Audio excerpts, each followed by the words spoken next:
A plena luz del día la reina cruzó el jardín, como si solo fuera a tomar aire. La reina Elis tenía todo, menos libertad. Cuando bajó al jardín escondido para ver al esclavo, no sabía que acabaría arriesgándolo todo por un solo beso. Lo que comenzó como un secreto encendió una rebelión. Bienvenidos a Cuentos de Época. Prepárate. Esta historia no solo habla de amor, sino de un fuego que ardió en silencio y quemó un reino desde dentro. El rumor del palacio decía que la reina Elis no amaba a nadie, no a su esposo, el rey Charles, enfermo de poder y ajeno al alma, no a sus damas de compañía, que hablaban más de moda que de humanidad, no a sus joyas, que pesaban más que sus propias decisiones. Y quizás era cierto. Cada mañana, Elis recorría sola el pasillo de mármol que separaba sus aposentos del jardín interior. Lo hacía en silencio, con las manos cruzadas sobre el vientre y el cabello recogido como si tuviera que sostener algo más que apariencias. Nadie se atrevía a seguirla, excepto las enredaderas que crecían por los muros antiguos y parecían entender su tristeza. Fue en una de esas mañanas cuando lo vio por primera vez. Estaba de espaldas, arrodillado junto a las hortensias, podando sin apuro, con las manos firmes y la espalda descubierta por una camisa rota. La piel oscura de aquel hombre brillaba bajo la luz suave del sol que filtraban las hojas. Él no se volteó, no dijo nada. Pero Elis se detuvo. No fue por su físico, fue por su quietud. Había en él una paz que nadie más tenía en esa corte, una firmeza sin arrogancia, un silencio que no buscaba esconderse, sino sostenerse. Desde ese día, Elis cambió la ruta de sus caminatas. Ya no pasaba por el jardín para estar sola, pasaba para verlo. Lo observaba desde la sombra de la galería, con la excusa de revisar las flores. A veces lo encontraba reparando un muro caído. Otras, ayudando a un niño sirviente que se había caído. Nunca levantaba la voz, nunca bajaba la mirada y nunca, jamás, la miraba a ella, hasta que lo hizo.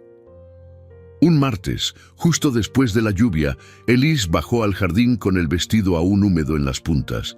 Las flores olían más vivas, el cielo era más gris, y él, el esclavo silencioso de quien nadie decía el nombre, estaba de pie, observando las ramas rotas de una glicinia. Ella se acercó sin anunciarse. Él la escuchó. Lo supo por la forma en que su espalda se tensó. Pero no se movió. Elis se detuvo a unos pasos. Quiso hablar, pero no halló palabras. Entonces, como si la naturaleza quisiera ayudarla, una gota de lluvia cayó de una hoja y aterrizó justo sobre el hombro desnudo de él. Él giró. Sus ojos eran oscuros, profundos, pero no duros, y por primera vez la miró como si la reconociera. No como reina, no como símbolo, como mujer. ¿Tu nombre?, preguntó ella apenas audible. El silencio duró un instante largo. «Makena», respondió él sin inclinarse, sin miedo. Significa «el que trae alegría». Elis sintió un temblor bajo el pecho. No por el significado, sino por la forma en que lo dijo, sin esperar nada a cambio. Los pasos del destino no siempre hacen ruido. Ese encuentro, una sola palabra compartida entre una reina y un esclavo, fue la primera grieta en el muro de siglos que separaba sus mundos. Nadie más lo vio. Nadie más lo oyó. Pero esa tarde, cuando Elis regresó a sus aposentos, el espejo no le devolvió el mismo reflejo. Y al día siguiente, volvió al jardín. Y al siguiente, y al siguiente. Hasta que, una mañana, sin pensarlo, extendió la mano. Y rozó el hombro de Makena con la yema de los dedos. Él no se apartó. No la miró con deseo, ni con sumisión. Solo la miró con verdad, como si hubiera esperado toda su vida que alguien lo tocara así. No con lástima, sino con respeto. Y fue en ese instante que todo cambió. Porque los muros del palacio no tienen oídos, pero las paredes de los celos sí, y alguien los había visto. Los pasos de Elis ya no eran los mismos. Desde aquella mañana en que tocó a Maquena, sus pisadas eran más suaves, pero su pecho más inquieto. Sentía que algo había despertado, algo que no entendía del todo, y que no sabía esconder, pero no estaba sola. Desde el piso superior del ala norte, dos doncellas que servían a la condesa de Provenza habían observado aquella escena entre las hojas. No dijeron nada de inmediato, solo se miraron y sonrieron. En palacio, el silencio no es ausencia de ruido, es una promesa de rumores. Esa misma tarde, en el salón de tapices, mientras la reina tomaba té en soledad, escuchó cómo dos damas fingían hablar de moda, pero tejían veneno con hilos invisibles. ¿Has visto la nueva florista del jardín?, dijo una con voz almibarada. ¿Florista? Yo pensé que la reina solo miraba las flores, no a quien las cuida. Élise no respondió, solo bajó la taza con elegancia. Pero sus mejillas, por primera vez en mucho tiempo, ardieron. A la mañana siguiente, Maquena no estaba en el jardín. Ella esperó. Fingió revisar las macetas, tocó los pétalos con la punta de los dedos como si le importaran. Pero él no apareció. Fue a la biblioteca. Nada. A las cocinas. Nadie lo conocía, nadie lo nombraba. Y entonces lo entendió. No querían ocultarlo, querían borrarlo. Caminó directo al despacho del administrador del palacio. Entró sin ser anunciada. Los nobles presentes se pusieron de pie con sorpresa. «Busco al hombre llamado Maquena», dijo Elis, con voz firme. El administrador, un hombre de bigote tieso y modales empolvados, fingió confusión. «Majestad». «¿Maquena? ¿Un sirviente?» «Un hombre», replicó ella. «De espalda fuerte, ojos oscuros y dignidad que ustedes jamás tendrán». Hubo un murmullo. El administrador tragó saliva. «Majestad, los sirvientes del jardín no tienen nombres registrados. Muchos vienen y van». «Él no se ha ido», interrumpió la reina. «Ustedes lo han escondido». Y sin esperar más, dio media vuelta. Esa noche no durmió. En el corazón del palacio, bajo el mármol frío y las alfombras bordadas, había una verdad enterrada, y ella iba a desenterrarla. Al amanecer, bajó sola por las escaleras traseras. Se envolvió en una capa simple, sin adornos, sin corona. Caminó por los corredores como una sombra. No era la reina esa mañana. Era solo una mujer buscando a quien le había devuelto el alma. Y lo encontró. En la antigua despensa, cerrada con llave desde hacía años, Maquena estaba encadenado a una columna.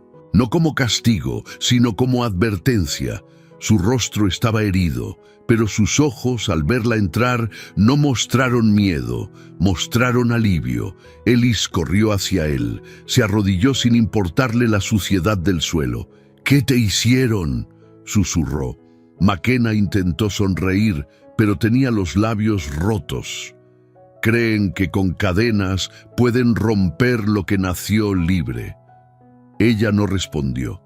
Sacó una pequeña llave que había tomado sin permiso de las cámaras reales y abrió las argollas con manos temblorosas. Cuando cayó la última cadena, Elis se quedó allí, en silencio, con la frente apoyada contra su pecho, y él la rodeó con los brazos.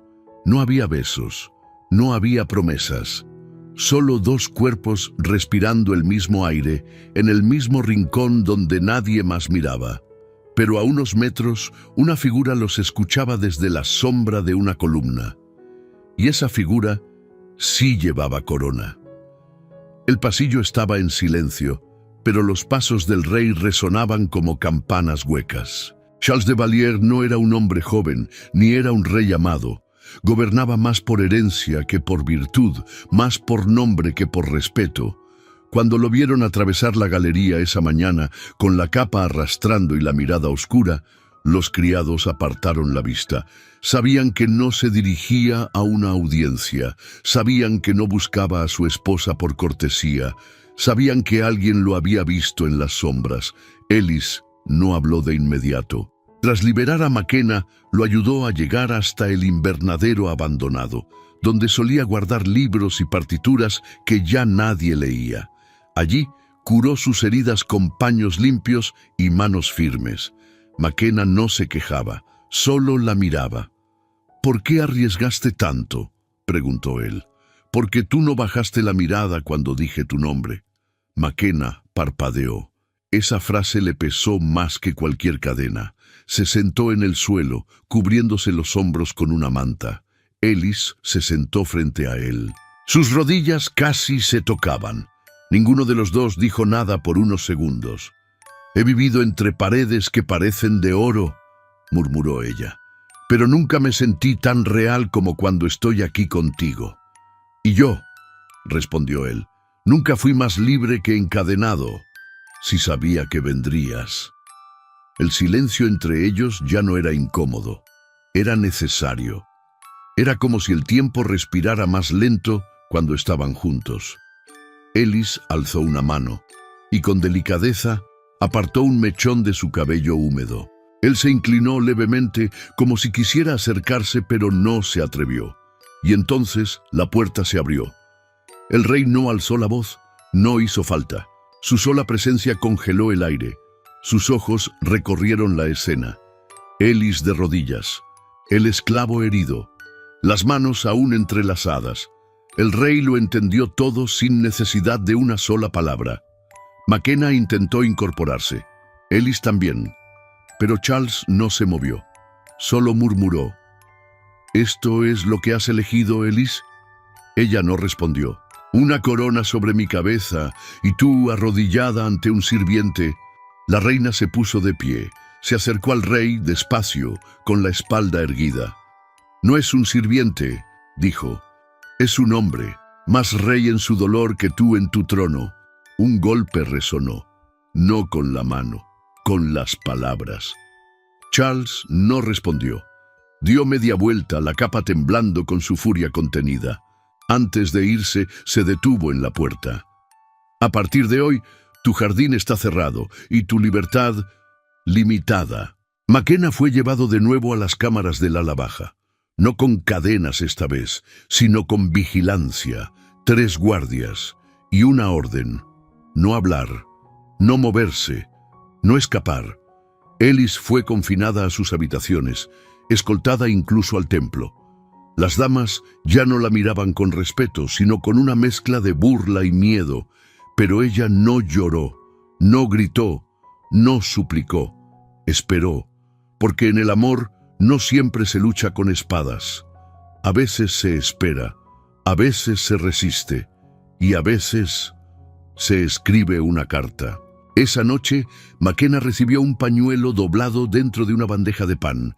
Tenía bordado un lirio blanco y una sola línea, escrita con tinta temblorosa: «No es el fin, es el principio.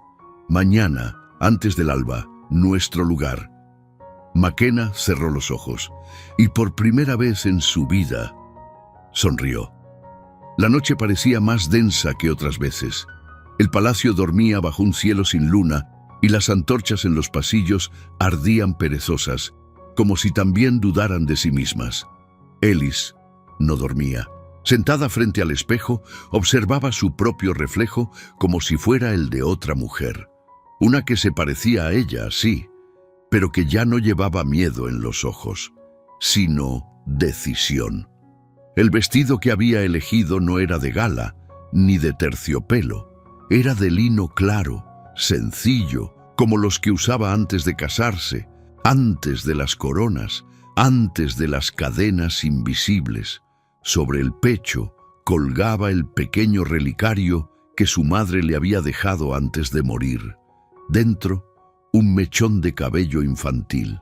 Ellis jamás supo si era suyo o de un hermano perdido, pero ahora lo usaba como escudo, porque algo en ella sabía que esta noche iba a cruzar una línea de la que no se regresa. En el ala baja del palacio, McKenna también estaba despierto. La celda no tenía llave, no porque confiaran en él, sino porque sabían que la vigilancia hablaba por sí sola. Pero la guardia esa noche era distinta. Un joven soldado, de rostro pálido y ojos cansados, se acercó con un susurro. El pañuelo. Lo bordó ella, ¿verdad? McKenna lo miró en silencio. Mi madre bordaba así, continuó el muchacho casi con vergüenza.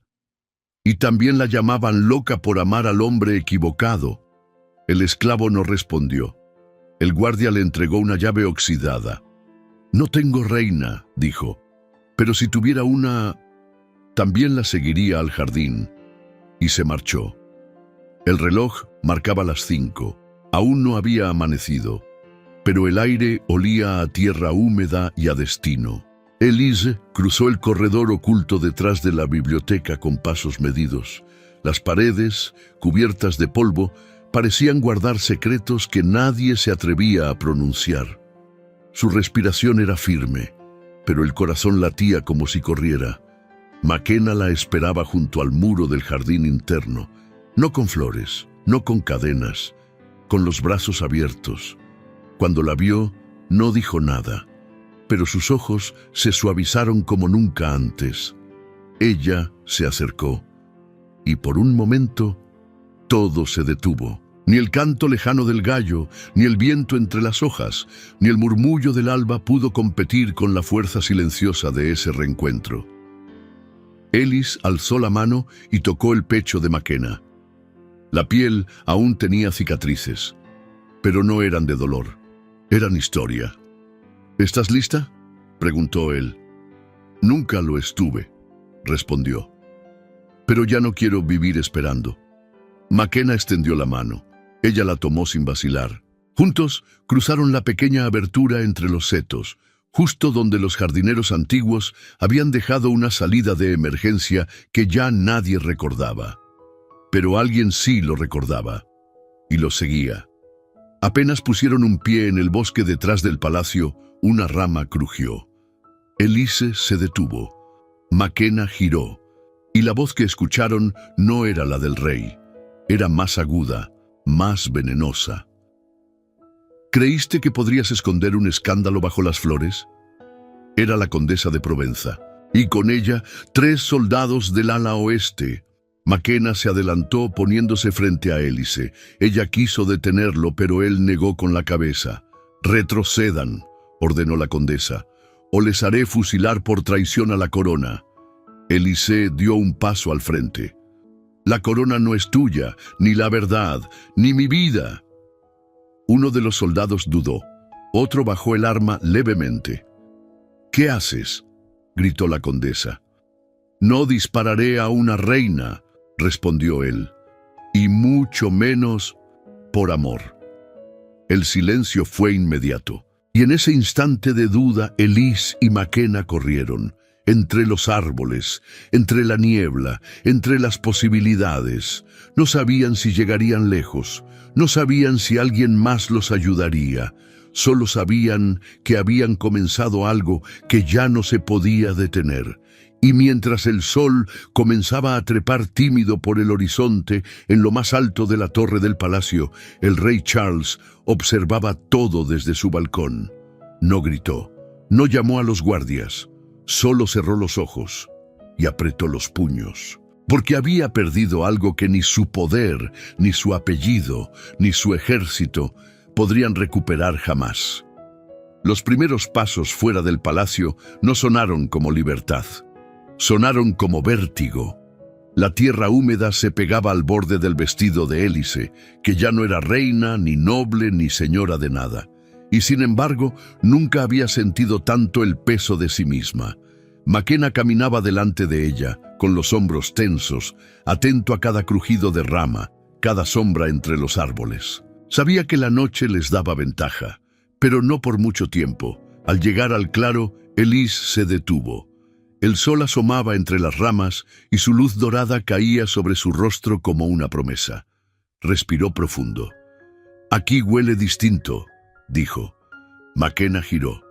«Huele a tierra viva», respondió, «a la que nadie pisotea con tacones de oro». Ella sonrió, cansada pero luminosa. «Nunca pensé que correría descalza detrás de un esclavo. Maquena la miró con calma. Y yo nunca imaginé que una reina sabría mirar con los ojos. Elis bajó la mirada. Luego levantó el rostro hacia él. No soy reina, dijo. No fuera del palacio. Maquena se acercó lentamente, la tomó de la mano y con voz profunda, como si hablara con el viento.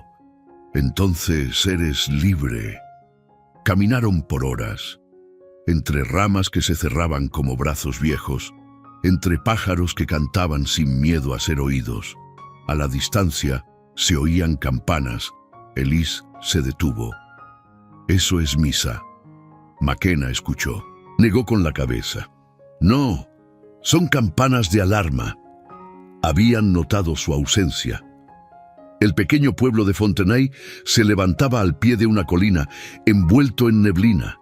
Casas de piedra, ventanas de madera, niños corriendo con los pies desnudos. Nadie los reconoció. Una anciana los observó desde su silla frente a la panadería. Maquena se acercó y preguntó si conocía algún lugar donde dormir. La mujer lo miró de arriba abajo. ¿Y tu esposa no habla? Élise iba a corregirla, pero no lo hizo. Estamos cansados, dijo él. Solo una noche. La mujer suspiró. Miró a ambos con ojos que sabían más de lo que decían. La vieja iglesia está vacía, tiene goteras, pero las estatuas ya no juzgan a nadie. Esa noche durmieron en un rincón del antiguo altar. Maquena encendió una pequeña fogata con ramas secas. Elis, envuelta en una manta, lo observó en silencio. ¿Cómo es tu verdadero nombre?, preguntó. Maquena se quedó quieto. Ese es mi verdadero nombre, dijo. Me lo dio mi madre antes de que me llevaran. Elis se acercó. Se sentó junto a él. Ambos miraban las llamas. ¿Y si nos encuentran?, murmuró. Maquena no respondió de inmediato. Entonces sabrán que no escapamos, dijo. Solo fuimos a encontrarnos. Elis se lo miró. Sus ojos estaban oscuros, pero no por el miedo, por la certeza. Y fue entonces cuando ocurrió. El primer beso. No fue apresurado, no fue robado, fue lento, tembloroso, como si ambos supieran que no habría vuelta atrás. Los labios de Elis tocaron los de Maquena, con una mezcla de vértigo y entrega, y él respondió con una mano en su rostro, suave, agradecida. No había palacio, no había corona, solo dos corazones, respirando por fin al mismo ritmo. Pero la iglesia vieja tenía más que estatuas, tenía eco, y alguien ya había mandado un mensaje al castillo. El amanecer en Fontenay tenía un silencio distinto. No era el silencio de los pasillos del palacio, ni el de los jardines donde nadie hablaba por miedo. Era el silencio de los lugares donde la vida ocurre sin permiso. Elis se despertó con los pies fríos, pero el alma cálida. Maquena aún dormía con una mano extendida sobre el suelo, como si incluso en sueños protegiera algo que no quería perder. Ella lo observó, sin joyas, sin sirvientes, sin trono, y aún así, nunca lo había visto tan hermoso. La panadera del pueblo les llevó pan envuelto en lino viejo. No preguntó sus nombres, solo sonrió y dijo: cuando una mujer huye, no lo hace por capricho, lo hace porque ya no soporta quedarse. Elis quiso llorar. Maquena, en cambio, construyó con sus propias manos una pequeña mesa improvisada en la sacristía. ¿Para qué?, preguntó ella. Si vamos a escondernos, respondió, al menos que el escondite tenga orden. Durante 3 días compartieron lo que no habían tenido tiempo de construir en el palacio. Elis cocinó por primera vez en años. Quemó el primer pan. Maquena no se rió. Solo lo comió con seriedad y dijo: tiene el sabor de quien no teme empezar de nuevo. Ella rió. Y rió tanto que tuvo que sentarse en el suelo, con la falda recogida y las mejillas encendidas. Él la miró desde el marco de la puerta. No dijo nada. Solo se prometió en silencio no dejar de proteger esa risa nunca más. Pero el 4.º día... El viento cambió. Un niño entró corriendo en la iglesia. No tenía más de 8 años. Sus pies descalzos estaban cubiertos de barro y sus ojos temblaban. «¡Vienen del norte!», dijo sin respirar. «Hombres a caballo, con armaduras negras». McKenna se puso de pie. Ellis entendió. No eran soldados del rey, eran hombres del Consejo de Sangre. En París, cuando la monarquía quería mancharse las manos sin usar la corona, llamaba al Consejo. Hombres sin rostro, pagados por silencio, expertos en desaparecer personas sin dejar rastro. McKenna miró a Ellis. «Tenemos que irnos», dijo. «Ya». Ella asintió, pero algo en su interior sabía que escapar no sería suficiente esta vez. Esa noche no durmieron. Cruzaron el bosque sin lámparas, sin mapas, sin rumbo. El barro les cubría hasta las rodillas. El cielo amenazaba con tormenta. Los truenos parecían rugidos de un monstruo antiguo que no los quería libres. En medio de la oscuridad, Ellis tropezó. McKenna la sostuvo antes de que cayera. Sus cuerpos quedaron pegados, respirando entre hojas mojadas. «No puedo más», susurró ella. «Sí puedes», dijo él, «porque ya no caminas por alguien más, ahora caminas por ti». Ellis se lo miró. Quiso hablar, pero en vez de eso, lo abrazó y se aferró a su espalda como si el mundo pudiera quebrarse en cualquier momento. McKenna la cargó. Sí, como se carga algo sagrado, como se carga la única razón para seguir. A la distancia se oía un silbido agudo. No era el viento, era una señal. Los hombres del consejo los habían olido, y ya no estaban detrás, estaban cerca. El bosque los tragó por completo al amanecer. McKenna apenas sentía los hombros. Llevaba a Ellis en brazos como si no pesara, como si el barro, el frío y la fatiga fueran castigos antiguos que ya conocía. Ella apoyaba la cabeza contra su pecho, sin hablar. Solo escuchaba los latidos. Eran firmes, reales, vivos. No los latidos de un rey que manda, sino de un hombre que protege. Después de horas, llegaron a una construcción antigua escondida entre la niebla, una posada olvidada, de techo bajo y ventanas rotas, donde los viajeros del pasado habían dejado más sombras que recuerdos. Una mujer de edad incierta los recibió sin sorpresa. Tenía las manos manchadas de tierra y una cicatriz profunda cruzándole el cuello. No hablaba, solo señaló una habitación en la parte trasera. McKenna entendió.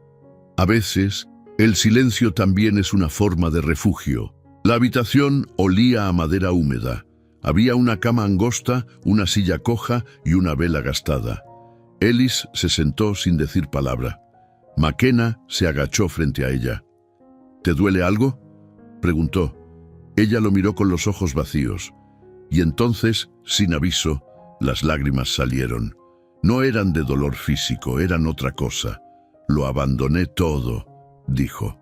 «El trono, el poder, mi apellido. Y aún así, siento que no es suficiente». McKenna la observó. «¿Suficiente para qué?». «Para que esto tenga sentido», murmuró. «Para que no me odien, para no odiarme yo». McKenna se levantó. Caminó hasta la vela. La encendió con calma. La llama iluminó su rostro, marcado, firme, sereno. «Ellis, cuando yo era niño, mi madre me decía que la culpa es como el fuego. Si la escondes, quema por dentro. Pero si la miras de frente, deja de arder». Ella lo miró.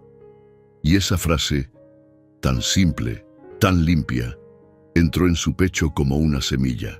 Más tarde, en la penumbra de la noche, Elise volvió a hablar. «¿Qué recuerdas de tu infancia?». McKenna sonrió, pero no con alegría. Un árbol de mangos en la aldea, y una voz cantando mientras la lluvia caía. El resto lo borraron los barcos. Ella quiso tomar su mano, pero no lo hizo. En lugar de eso, se levantó.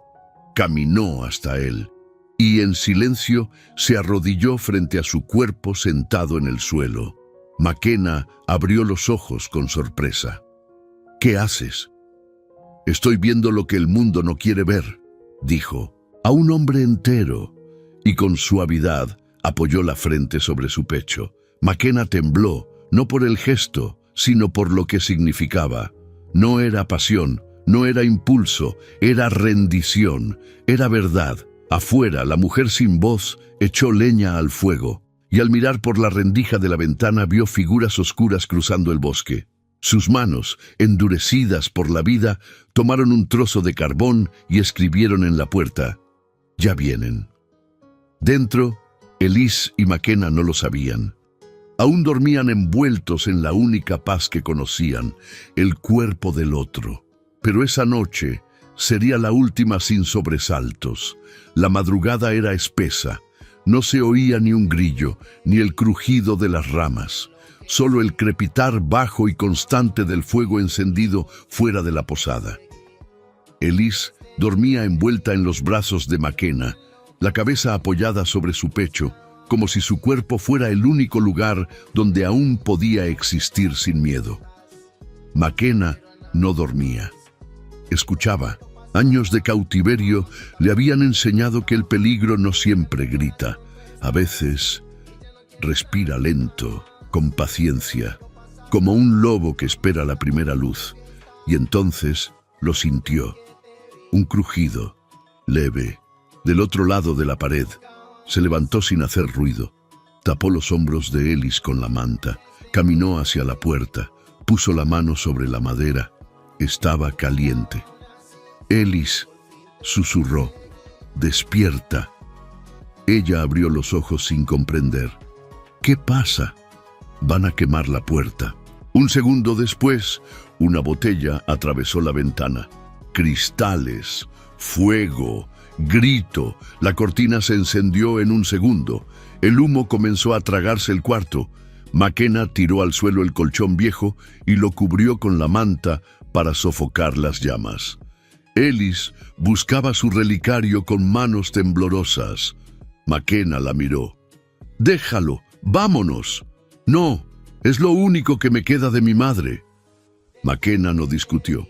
Le quitó la manta de las manos, envolvió el relicario, lo lanzó a su bolsa, la tomó del brazo y la sacó de la habitación. La mujer sin voz los esperaba en la cocina trasera.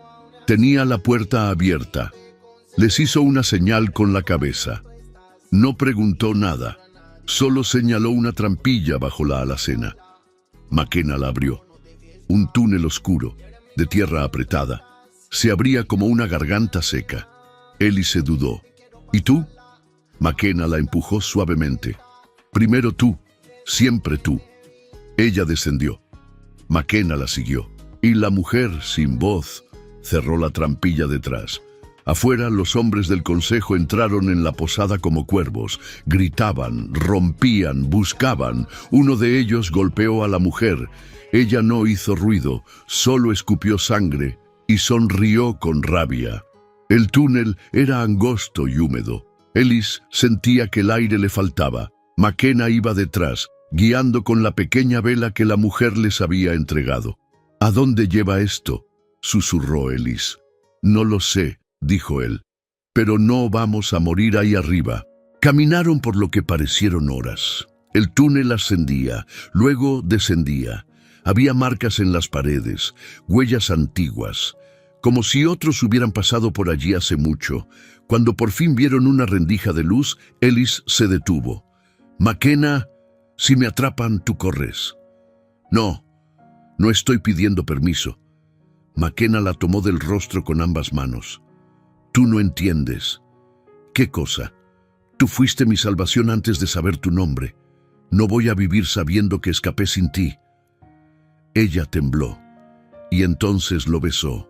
No como aquella vez junto al fuego, no con miedo, con certeza, con entrega. Emergieron al borde de un campo abierto, lleno de trigo seco. El sol apenas se alzaba, y el humo de la posada aún era visible detrás de las colinas. Elise miró el horizonte. «¿Dónde estamos?» Makena cerró los ojos. Inhaló el aire como quien escucha un eco lejano. «Muy cerca del río, donde mi madre decía que empezaban las tierras sin dueño. Hélice lo miró. ¿Y si vamos hacia allí?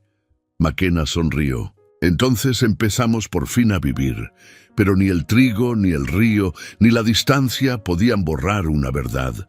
La corona ya sabía que ella estaba viva, y el rey ya no pensaba en recuperarla, pensaba en destruirla. En el salón más alto del palacio de Valier, las ventanas estaban cerradas, las cortinas pesadas como secretos, y el rey de pie, solo, con una copa intacta en la mano. Charles no dormía desde hacía días. El abandono de Elise había sido más que una humillación pública. Había sido una declaración, un mensaje al pueblo. La reina no pertenecía al trono, y lo peor era que tampoco parecía querer regresar. Un mensajero entró sin aliento. Majestad, llegaron noticias desde el norte. El incendio fracasó. Charles cerró los ojos. ¿Fracasó? La posada ardió, pero escaparon. Los hombres del consejo los siguieron hasta las colinas. Perdieron el rastro. El rey apoyó la copa sobre el alféizar con movimientos lentos. Luego caminó hacia su escritorio. Sacó un pliego de papel grueso, untó la pluma con tinta negra y escribió una sola línea. No los quiero escondidos, los quiero destruidos. Selló con cera caliente y lo entregó al mensajero. Lleva esto al marqués de Renaud. Él sabrá cómo actuar sin dejar huella. El mensajero se inclinó, pero antes de salir se atrevió a preguntar, ¿y si ella regresa? Charles respondió sin mirarlo. Entonces, no será viva. Mientras tanto, Hélice y McKenna seguían avanzando entre los campos abandonados. El trigo se convertía en barro, el barro en piedra, y finalmente llegaron a una aldea oculta entre los riscos. Allí no preguntaban nombres. Allí todos cargaban algo, un niño que nunca hablaba, una anciana con un brazo de madera, un joven con cicatrices de látigo en el cuello. McKenna los miró y comprendió. No estaban solos. Un herrero de espalda enorme los llevó hasta un viejo granero. Allí podrían dormir. Allí nadie diría nada. Pero al cerrar la puerta les dijo con voz grave, «Si alguien pregunta, ustedes no existen». McKenna asintió. Hélice también. Pero esa noche, por primera vez, la reina no pudo dormir. La rabia hervía bajo su piel, la impotencia, la injusticia. «No puedo seguir huyendo», dijo de repente. McKenna, sentado en el suelo, alzó la mirada. «Estamos vivos, eso es suficiente». «¿Y los demás?», preguntó ella. «¿Cuántos McKenna hay en este país? ¿Cuántas Hélice aún no han escapado? ¿Cuántas niñas viven con coronas de hierro y cadenas invisibles?» McKenna la observó. Se incorporó. La tomó de la mano. «¿Qué quieres hacer?» Hélice lo miró como si apenas ahora entendiera su propio nombre. «Quiero hablar». McKenna frunció el ceño. «¿Hablar? ¿Con quién?» «Con todos. Con los que nunca me vieron. Con los que creyeron que fui solo silencio y vestidos caros». McKenna se acercó. «Si hablas, te encontrarán. Si no hablo, me pierdo». La mañana siguiente la aldea se reunió en el centro, como lo hacían para rezar por los desaparecidos. Pero esta vez no hubo oración, hubo voz. Hélice se subió a una piedra y habló. «Mi nombre es Hélice de Valmont. Fui reina, fui invisible, fui propiedad, y ahora, por fin, soy libre». La gente murmuraba, «Y no estoy aquí para pedir perdón. Estoy aquí para decir que el mundo que conocí arde, pero el nuevo puede crecer desde estas ruinas». «¿Y el rey?», preguntó alguien. Ella respiró profundo. «Que venga, yo ya no le pertenezco». McKenna no dijo nada, pero la miró como quien contempla algo sagrado, y por primera vez la vio como algo más que su reina. La vio como un faro, y supo que no podían huir para siempre. Iban a tener que resistir. Durante siglos los reyes hablaban desde tronos de mármol. Ahora En un claro de tierra seca, una mujer sin corona levantaba la voz y la tierra escuchaba. La noticia se esparció como pólvora en tela vieja. La reina habla. Está viva. Está con él. Ya no se esconde. Makena la observaba desde lejos. Él no era un hombre de discursos. Su forma de hablar estaba en las manos, en la madera que cortaba, en los techos que reparaba, en los niños que subía a sus hombros para que tocaran el cielo con los dedos. Pero cada vez que Elis subía a una piedra para hablar con los olvidados, Makena sentía algo moverse por dentro. No orgullo, no miedo, fe en una mujer que lo había elegido a pesar de perderlo todo. Fe en una voz que no exigía obediencia, sino verdad. ¿Sabes lo que estás haciendo?, preguntó él una noche, mientras cocinaban papas en una olla improvisada. Elis, con las mejillas rojas por el fuego, lo miró. No, y sonrió. Pero por primera vez, no me importa no saber. Makena la abrazó por detrás, apoyó el mentón en su hombro. Ella cerró los ojos, se inclinó hacia él. El mundo era cruel, pero allí, entre barro, brasas y cuerpos cansados, era hermoso también. Pero la belleza no detiene a un rey. En el palacio de Valier, Charles se había vuelto una sombra de sí mismo. Sus ojos, hundidos, su barba, crecida, sus manos, temblorosas. Los nobles lo evitaban. El pueblo comenzaba a murmurar que quizás el trono no era eterno. Y entonces firmó la orden. Envíen al regimiento de hierro. Quiero fuego, quiero cenizas, quiero que si alguien vuelve a pronunciar su nombre, lo haga con miedo. 3 noches después, una niña llegó a caballo a la aldea. Venía empapada con la ropa rasgada y los ojos enormes. Los vi, dijo sin aliento, 120 hombres, espadas, antorchas, escudos con el sello real. Vienen hacia aquí. Elis cerró los ojos. Makena la sostuvo del brazo. ¿Podemos irnos aún? No, dijo ella, firme. Elis, Makena, si huimos otra vez, ¿quién quedará para hablar? El silencio pesó, y entonces una anciana se acercó. Luego, un joven sin piernas. Luego, un panadero, una maestra, una niña con trenzas y barro en las uñas. Uno a uno dijeron, «Nos quedamos contigo». Makena los miró. No eran soldados, no eran estrategas, eran los que el mundo había descartado, y sin embargo estaban de pie. «Entonces pelearemos», dijo. «¿Con qué?», preguntó uno. Makena sonrió, por primera vez con furia tranquila, con lo único que nunca han podido matar, la dignidad. Esa noche la aldea se iluminó con fuego, no de guerra, de antorchas elevadas al cielo. Elis caminó entre la gente, sin corona, pero todos bajaban la cabeza al verla pasar.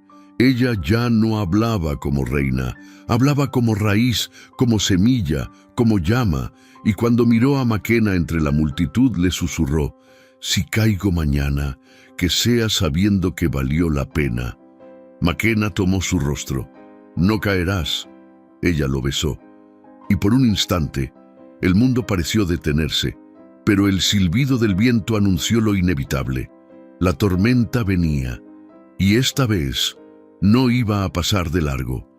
El amanecer no trajo paz, trajo pasos, pasos de botas sobre piedra, de cascos golpeando tierra, de espadas que no esperaban preguntas.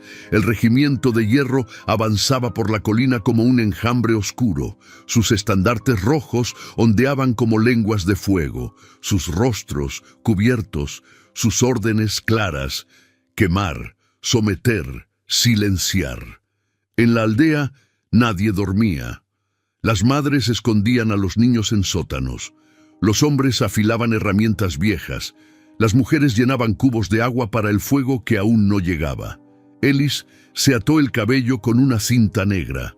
Vestía un vestido sencillo ceñido con un cinturón de cuero. Makena le ajustó la capa por los hombros en silencio. «¿Tienes miedo?», preguntó él. «Tengo memoria», respondió. y las memorias no huyen. El primer sonido no fue un grito, fue un cuerno, agudo, largo, como el lamento de un dios olvidado. Y luego, silencio. Los soldados se detuvieron frente a la entrada del pueblo. Elis salió a su encuentro, sola, sin escolta, sin armas, solo con su voz. «Esta tierra no les pertenece». El capitán del regimiento bajó del caballo. «Esta tierra no pertenece a nadie», dijo. «Por eso venimos a tomarla». Elis se lo miró sin parpadear. «Los reinos que se toman por la fuerza mueren por la palabra». El capitán sonrió con desprecio. «¿Y cuál es tu palabra?» «Libertad». Y entonces levantó la mano, y todo el pueblo salió detrás de ella. Niños, ancianos, campesinos con antorchas, mujeres con palas. Ninguno tenía escudos, pero todos tenían nombre. Makena se posicionó junto a Élise, no como guardaespaldas, como igual. El capitán del rey levantó su espada. «¡Avanzad!» Y el caos comenzó. El sonido del metal chocando contra madera, los gritos, el fuego, el polvo. La aldea se convirtió en un infierno vivo, pero nadie retrocedía. Makena derribó a un soldado con una viga, otro lo atacó por la espalda, pero una anciana lo empujó con una escoba. Elis corría de casa en casa, sacando a niños escondidos, gritando nombres, sosteniendo brazos. Una flecha pasó rozando su mejilla. La sangre bajó, pero no paró. En medio de la batalla, el capitán del regimiento encontró a Elis. La reconoció por los ojos. «Por ti muere esta gente», le dijo, «por una reina que se creyó voz». «No», respondió ella, «mueren por la vergüenza de un reino que no supo ver». Él alzó su espada, pero antes de que pudiera atacar, Makena apareció detrás de él y con una barra de hierro lo detuvo. El golpe fue limpio. El capitán cayó. Elis se temblaba. Makena la sostuvo. «Estoy contigo», dijo, «hasta el final». Horas después el campo quedó en silencio, los soldados retirados, los heridos curados con manos sucias y oraciones, la aldea en pie, quemada, pero viva, y Élise, de pie entre las cenizas con el rostro manchado de sangre seca, miró al horizonte. Makena se acercó. «Ganamos», dijo. Ella negó con la cabeza. «No, resistimos». Makena sonrió. A veces, eso es lo que salva un mundo. Y juntos, sin coronas, sin palacios, sin promesas, miraron el sol elevarse sobre las ruinas de un reino viejo y el nacimiento de algo que nadie aún sabía nombrar. 3 días pasaron desde la batalla. Los cuerpos fueron enterrados con flores silvestres y silencio. Las casas, reconstruidas con madera rescatada de escombros, el agua, compartida, el pan, partido en mitades iguales, pero lo más valioso que sobrevivía era la voz. Una voz que no venía de Elis solamente, venía de todos los que habían dicho «basta», de los que ya no se inclinaban ante un apellido, sino que levantaban la cabeza por su historia. Makena caminaba por el límite del río. Sus pies descalzos marcaban el barro. Pensaba en los que no habían vivido para ver el sol y en los que sí. Elis se le acercó sin hacer ruido. «Creen que debo liderarlos», dijo. Makena la miró con suavidad. «¿Y tú qué crees?» «Creo que no nací para mandar, pero tampoco para callar». Makena asintió. «Entonces no lideres con órdenes, lidera con cicatrices». Elis sonrió débilmente. «Las mías aún duelen, por eso sirven». Esa noche, en el centro de la aldea, se reunieron bajo la luna. No había fiesta, no había discursos, solo un círculo de fuego, rostros cansados y un niño pequeño que preguntó en voz alta: «¿Ahora somos libres?». Elis no respondió de inmediato. Se agachó frente a él. «¿Tú qué crees?». El niño miró alrededor. Vio a su madre sin miedo. Vio al herrero cantando. Vio al anciano contando historias en lugar de rezar por venganza. «Creo que sí». Ellis lo abrazó, y entonces supo lo que debía hacer. A la mañana siguiente reunió a todos frente a la piedra grande donde una vez había hablado por primera vez. «No quiero trono», dijo. «No quiero corona. No quiero volver a ser símbolo de algo que no me representa». Todos guardaron silencio. «Pero si ustedes deciden formar algo nuevo, un consejo, una tierra sin cadenas, un lugar donde el nombre no sea más fuerte que el alma, entonces estaré con ustedes para sembrar, para curar, para defender, y si llega la muerte, que me encuentre de pie, con la cabeza erguida». Los ojos se humedecieron, no de tristeza, de reconocimiento. Ella ya no era la reina, era Ellis, y en ese nuevo mundo su nombre no significaba poder, significaba esperanza. Esa noche, cuando todo estuvo en calma, McKenna la llevó de la mano a la orilla del río. «Tengo algo para ti», dijo. Sacó de su bolsa un trozo de madera tallada. Era un colgante, pequeño, rústico, con forma de estrella. «Es el símbolo de los nacidos libres entre los míos», explicó. «¿Y por qué me lo das a mí?» McKenna no respondió, solo se lo ató al cuello, con dedos lentos, con cuidado. «Porque no quiero que seas reina, quiero que seas mía, en la tierra, en el barro, en la verdad». Ellis se lo miró, lenta, serena. «¿Y si digo que sí?» McKenna la besó, y no hubo fuegos artificiales, ni aplausos, ni coronas cayendo. Solo dos seres que eligieron amarse donde el mundo dijo que no era posible. Y desde esa aldea sin nombre, entre ruinas, sangre y renacimiento, nació un nuevo pueblo, una nueva historia.